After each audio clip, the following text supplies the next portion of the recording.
11/27/69.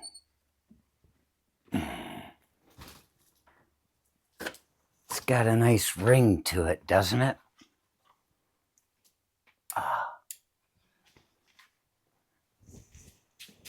02/27. Not so much. 11/27/69. That's my birthday. 02/27/69. That's my conception date. That's why it doesn't mean so much. Doesn't have that same ring. The only pleasure in that came from the parents.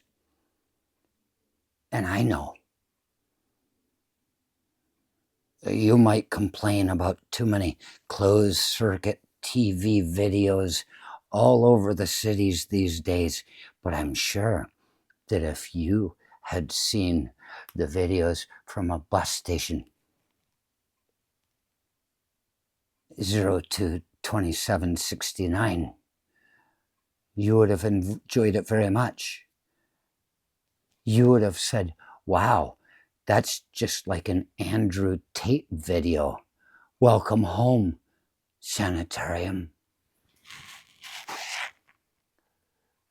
You say, how is it I know that 02/27 today is my conception date? I turned 56. Life begins at conception, you say.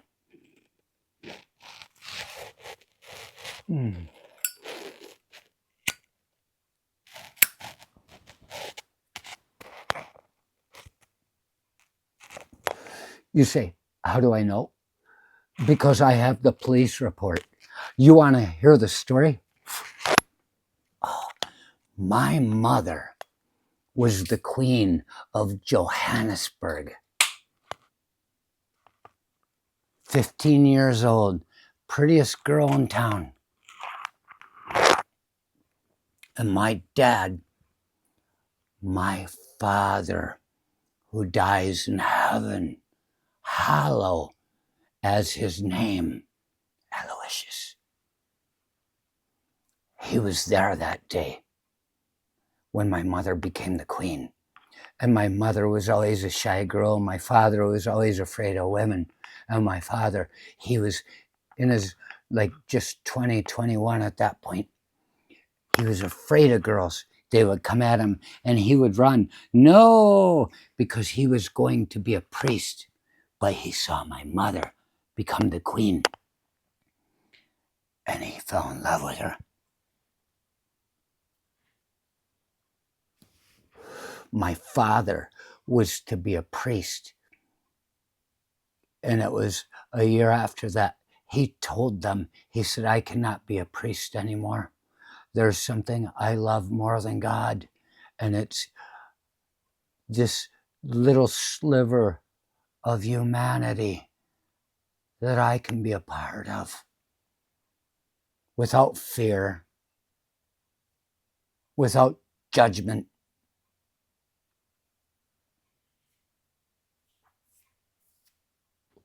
How do I know this is my conception date? Because the Monsignor got really upset. Everybody expected my father to be a priest, even Aunt Martha. Same way they expected me to be a priest. And they said, oh, this simply will not do.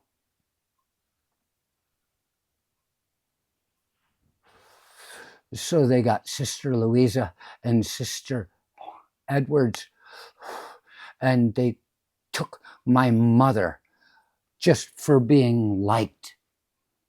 The look in the eye of a man, the look in the eye of a girl, no sins committed, just love.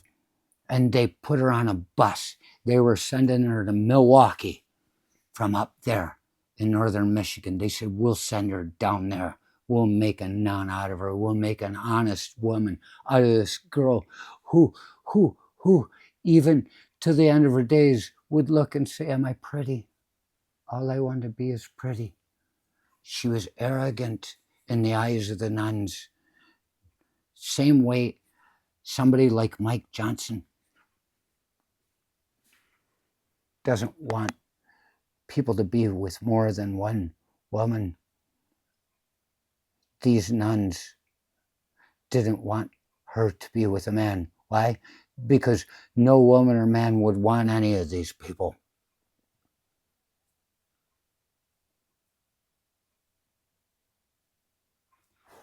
Congressman. So they put her on a bus and they sent her down, and she was supposed to get met by people in Chicago at the bus station. They sent her all alone. She thought she was alone, but then people showed up. They must have known she was there, and they did things to her that you're not supposed to do to anyone that's loved or lovable.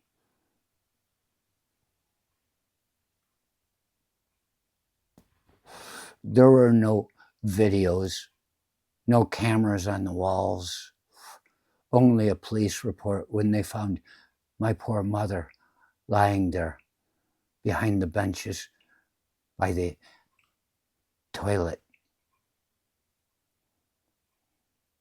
How do I know there's a police report? Well, at that point, she howled and screamed so much that she would not go to Milwaukee to be with the nuns. I don't know. Maybe it was Monsignor and the boys followed her down there to just get her right. She didn't want anything to do with it. She never wanted anything to do with it. She was not born a Catholic. She was not baptized. She was not raised that way. She never wanted anything to do with it. These men who call them Christians, they call themselves that, but they know not what it is to be Christ-like.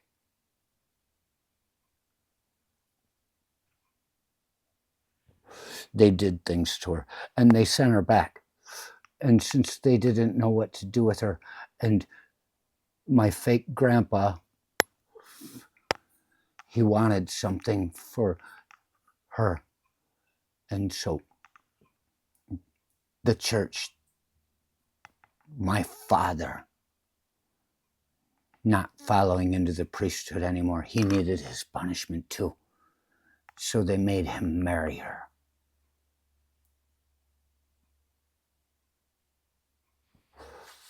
And I was born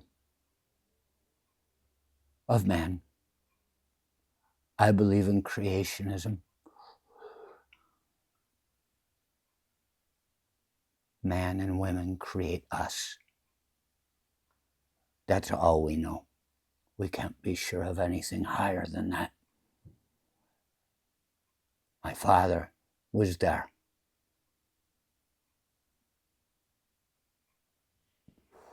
Always wondered why he was so grim in my upraising.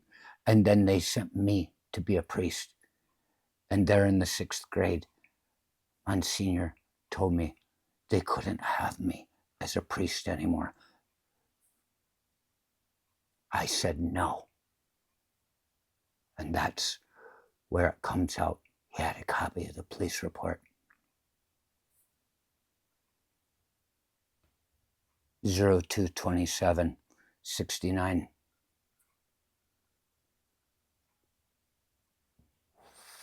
Born of things that men do not care about. And so this is where I show it was the freest thing that could ever happen to me, to be able to go out and look at other parts of the world, other religions, other faiths, and find long before Christ ever said, treat others as you would have them treat you. There were Buddhist monks saying this. There were Taoists saying this. There were people long before saying this. Treat others as you would have them treat you. And here, I say, do unto others as they shall do unto you. Get them before they get you.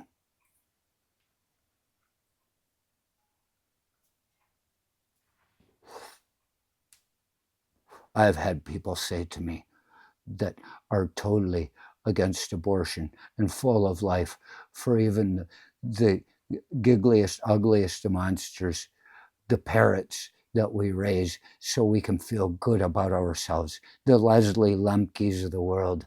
People have said to me, you should have been aborted. You're so much against abortion. I feel like I win on this. You hate abortion, yet you wanted me to never be. Happy conception date, Judas.